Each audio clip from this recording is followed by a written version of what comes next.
Praise the lord. రండి ఈరోజు దేవుని వాక్యం చదువుకుందాం. నిర్గమాకాండం 3వ అధ్యాయం. మోషే మిద్యాను యాజకుడైన యిత్రో అను తన మామ మందను మేపుచు ఆ మందను అరణ్యం అవతలకు తోలుకొని దేవుని పర్వతమైన హోరేబుకు వచ్చాను. ఒక పద నడిమి అగ్నిజ్వాలల్లో యెహోవా దూత అతనికి ప్రత్యక్షమాయెను. అతడు చూచినప్పుడు అగ్ని వలన ఆ పొద మండుచుండెను గాని పొద కాలిపోలేదు. అప్పుడు మోషే, ఆ పొద ఎలా కాలిపోలేదో నేను ఆ తట్టు వెళ్ళి ఈ గొప్ప వింత చూచెదననుకొనెను. దానిని చూచుటకు అతడు ఆ తట్టు వచ్చుట యెహోవా చూచెను.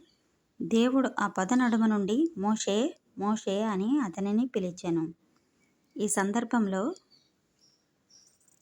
మోషేని దేవుడు పేరు పెట్టి పిలవటం మనం చూస్తాం. మోషే మోషే అని. ఆ తట్టు వచ్చుట యెహోవా చూచెను. మోషేని దేవుడు చూచాడు. మన దేవుడు చూచుచున్న దేవుడు, పేరు పెట్టి పిలిచే దేవుడు. ఇక్కడ ఈ సందర్భంలో మోషే మోషే అని పిలవటం మనం చూస్తాం. అప్పుడు చిత్తము ప్రభువా అనెను.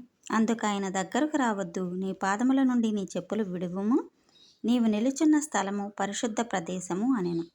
మరియు ఆయన, నేను నీ తండ్రి దేవుడను, అబ్రహాము దేవుడను, ఇస్సాకు దేవుడను, యాకోబు దేవుడను అని చెప్పగా మోషే తన ముఖమును కప్పుకొని దేవుని వైపు చూడ వెరచెను.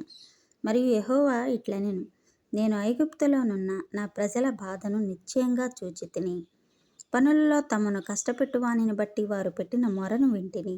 వారి దుఃఖములు నాకు తెలిసే ఉన్నవి. మన దేవుడు చూచుచున్న దేవుడు, వింటున్న దేవుడు. ఇక్కడ నా ప్రజల కష్టాన్ని నేను చూస్తున్నాను. నా ప్రజల బాధను నిశ్చయంగా నేను చూచితిని అని దేవుడు మాట్లాడటం మనం వింటున్నాం. అవునండి, మనం కలిగి ఉన్న దేవుడు అద్భుతకరుడు. ఆయన మనని చూచి వదిలిపెట్టే దేవుడు కాదు, పిలిచే దేవుడు, పేరు పెట్టి పిలిచే దేవుడు.